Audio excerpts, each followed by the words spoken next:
Hello everyone and welcome to FiST Chat, the vodcast that features discussions on the topics of film, science and technology. My name is Ben Warner and I'm joined on this unsecure line by Steve Kern, my good friend and colleague. How you doing there, Steve? But that's okay, we don't mind if this feed gets hacked because it's going to be online soon anyway. Yeah, that's right. Hello FiST Chat fans. I'm feeling less than secure and I'm sure anyone who's read Matt Horan's account over the last week probably feels exactly the same. Absolutely. But before we get into that, just a little bit of housekeeping as usual. Our website, www.fistchat.com. Get all our links there. Interact with us on Facebook and Twitter. Get our back episodes on YouTube, Vimeo and Digicosm TV. You can subscribe to our audio via iTunes, RSS and FeedBurner. And you can get all our blogs. And coming soon will be a bit of a website redesign, which we're looking forward to unveiling very shortly. So that's all good. And and just as a reminder, I've got my blogs on Bit Rebels going as well. So lots of stuff to check out there. I must say, Ben, those blogs on Bit Rebels are looking great. Oh, fantastic. Thanks for that, Steve. I'm liking them. And there'll be more to come. So let's get stuck into being hacked. What a great topic, and it's quite frightening, really. We've spoken before on the show about working in the cloud. I think we've spoken in relation to social media in this as well, about what will happen the minute an account gets hacked or the personal data gets breached. What's going to happen? Now, in this particular instance, it was kind of caught everyone off guard, I would have thought, because it came via you would think Apple's completely secure cloud. Well, yes. So that was kind of the unexpected thing. And I mean, just to go through it, obviously Matt's put a rather interesting account on his own blog about exactly what happened. But just as a quick rundown, his Gmail account got hacked, and then once his Gmail account was hacked, then they were able to get into his iCloud account because it was using the same email address. Then once they're in the iCloud account, his iPhone, iPad, and MacBook were all remotely wiped. And then they got into Twitter and started spamming hateful messages out of it. So very, very scary stuff, really. And maybe, it depends on, what you think of how it's all happened, whether he had enough, secured, whether he should have had more passwords or whatever. But it seems the slip up did occur on the AppleCare side of things. So what do you think, Steve? Is this just, do you think this What do I think, Ben? Look, I found it very interesting reading Matt's account that he actually took some of the blame himself, which gets back to what you're saying. Yeah. He said that he hadn't backed up his own files and data, and he also hadn't used, I think, Google's two-step identification system. Yeah. And that's well and good. And as probably a IT professional and a journalist, he should know better. But, for the majority of people who just want to pick up a device and just have it work, that people are being promised that the cloud will take care of everything. It's wherever you go. You don't need to back it up.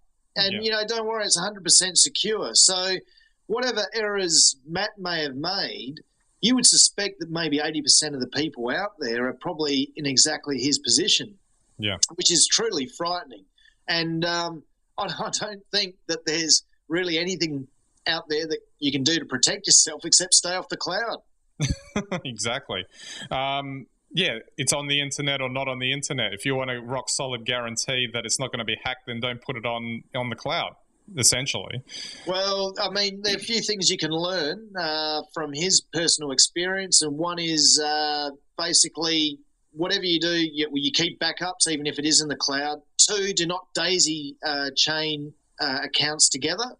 Yeah. And 3, use different passwords for every account, and don't use the same email addresses and whatnot. And really, don't put any personal details anywhere out there, because people can find them, and if they find them, they can then ring up maybe a customer service center, allegedly, and get all the information they need. It's really hard in today's world, though, because even a simple user of computers and the internet will have multiple accounts for things because it's just they're everywhere.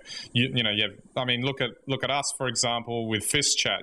We've got all these different channels with accounts and everything, and it can be really a daunting task to create so many different varied levels of security to make sure that no one can break in. That's just one aspect of it. What's really frightening about this one is that it didn't really matter, even if he'd done all of that stuff with his passwords. It was a slip up from the sounds of things on the Apple end, which they've apparently now fixed, so that it won't happen again. Without admitting any liability, of course. Exactly. So, and it comes back to the trust in the cloud, the trust in the platform, and the companies that are delivering this service to us. You would think that for the most part they're doing a lot of work in terms of IT security and making sure that the cloud is secure, but any system can be hacked, and there's going to be someone out there that's going to give it a go. Well, look, I think there's a couple of things that are missing here, and one is that in every other aspect of our lives, the government apparently tries to look after us. One area where the government is so far behind of every nation all around the world is in the field of, information communications and social media. They don't have laws, and the laws they do have just are trying to catch up, and they're not appropriate in most cases to deal with the sorts of things that are happening, such as commentary and opinions that are posted in public domain and may be libelous, for instance. However, when it comes to your data in the cloud, it is actually out there. People, it's not actually private. The only difference is that there's a wall apparently between everybody else and your data, but there are people sitting on the other side of the wall inside those corporations, and I wouldn't think for a second that any of them might even do anything malicious, but they can do things accidentally, and all of a sudden if the door to the cloud is left open, as we've seen other big corporations just hacked and the data mined out of there. But if there's anything accidental, if there's a weakness to the cloud, to that system, then that information and access to your accounts and all your personal details is just up for grabs. Absolutely. Just wanted to tie this back into, back to us in Australia with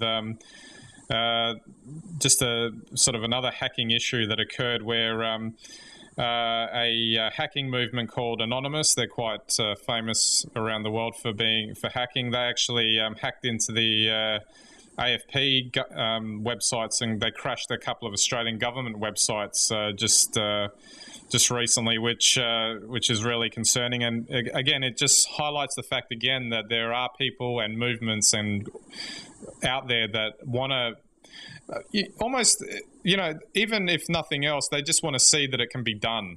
Like they want to see if they can get in, and they actually might not even care what's in there. Well, that's right. And I think wasn't Matt's account hacked purely to get to his Twitter account because they liked the name, because it's only apparently a three-digit handle or something like that. So, it does make you wonder. I mean, over the last couple of years, we've seen certainly at an international level various nations launching cyber attacks on each other and viruses and the like. And, we've certainly seen, groups such as Anonymous take on various institutions, corporations and government bodies. And this is obviously the way of the world now. And the better the connectivity and the faster and the more bandwidth that there is, this is the future. Yep. I would have thought now would be the time that, everyone would be buying themselves an extra hard drive, switching off their computers at night and not storing anything in the cloud. But we seem to be going the other way, Ben, and it's amazing because 10 years ago, people wouldn't put any personal details up there at all. Yeah, exactly. And just one final point too, it was interesting in Matt's blog that he actually said that the hacker got in contact with him to tell him how he did it. So again, it might be just another exercise in, I can do it kind of thing, and or maybe just drawing attention to these vulnerabilities that are in the cloud at the moment. Well, we're just lucky that Matt is a journalist. He can communicate very well and is very well connected, and his story got out. It would be terrible to think, and maybe it's already happened, just to an ordinary individual who's been hacked, locked out of their account, rung up their cloud service provider and just got told they didn't exist. Yep. Absolutely. Not good, Ben. Not good. That's a bad sci-fi scenario. Exactly. And we'll we'll segue now into our film news bite now, and this is more like a top 10 kind of list, but no, top 20 list actually of hacking movies that we found, and my personal favourite on this list is War Games. Classic, Ben. Classic film. Tricking a military computer into starting World War III. That's always a good thing. And then what was it? I can't remember exactly, but they fooled it by playing chess, didn't they? That's right. Right. Yep. Absolutely, but there's quite a few interesting other films on here, like The Net with Sandra Bullock, which I don't know if that was actually a good film, but at least it brought up the ideas. It was okay, yeah. It brought up the ideas. That's right. But then there are the old chestnuts like Skynet from the Terminator, which is the self-aware cloud, perhaps. And that is a self-aware cloud. I'm telling you, that's all it's going to take. And the thing that's scary is we should be celebrating this technology. But all we're seeing is some really bad or really scary sci-fi plots. It's not good. Absolutely. And then, of course, there's the old Matrix plugged straight into the back of your head. Yeah, that's right. So then you can Johnny Mnemonic also was data storage. Absolutely. Just get your brain hacked straight away. Why bother with the cloud or anything else?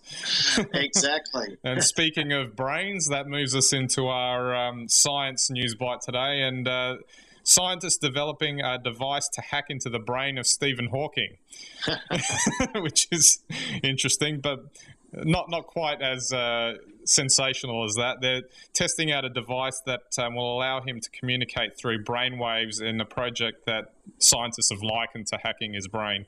And a large part of that is because he's starting to lose some of his ability to communicate, I understand, because obviously he's getting older. Yeah, he's a lot older now too. I mean, he's almost 70, is he? Is he around that age? Yeah, according to this, he's 70, yeah. So, and because he's losing that, and, being the guy that he is, he's up there to volunteer for that sort of stuff. Well, maybe he should be manning the first mission to Mars then. No, well, absolutely. Plug him into the spaceship and let him go. Absolutely. I don't. No problems at all having him drive the ship. And just finally, our tech news bite, and this kind of sort of is a sort of side thing to what we were talking about in our main topic today.